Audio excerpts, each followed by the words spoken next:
Shumë njerëz mendojnë se toka nuk lëviz, por është dielli ai që rrotullohet rreth tokës. Si qëndron e vërteta? Fjalia toka nuk lëviz nuk është e plotë. Duhet patjetër një objekt tjetër që të bëhet lidhja logjike mbi konceptin e lëvizjes.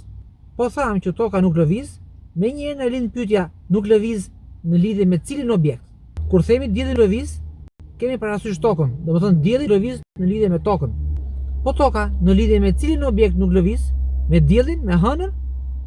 Sepse toka lëviz në lidhje me diellin dhe me hënën. Po të shkojmë në diell, do shohim që toka spostohet. Po të shkojmë në hënë, gjithashtu, njësoj toka spostohet. Për shembull, po tham shoferi nuk lëviz. Normalisht, shoferi që ngjet makinën nuk lëviz në lidhje me makinën, plotësohet fjalia. Ose shoferi lëviz në lidhje me rrugën. Pra, me shoferin kemi dy objekte me cilin mund marrim pikë referimi. Nuk lëviz në lidhje me makinën, lëviz në lidhje me rrugën. Pra, shoferi ç'bën në atë moment? Lëviz apo nuk lëviz? Gjithmonë plotësohet pyetja me anën e një objekti tjetër, me makinën ose me rrugën. Koncepti i përgjithshëm i lëvizjes së një trupi është ndryshimi i largësisë së këtij trupi në lidhje me një objekt tjetër me kalimin e kohës. Ndryshe e kundërta është një objekt nuk lëviz nëse largësia e tij me një objekt tjetër gjithmonë nuk ndryshon me kalimin e kohës.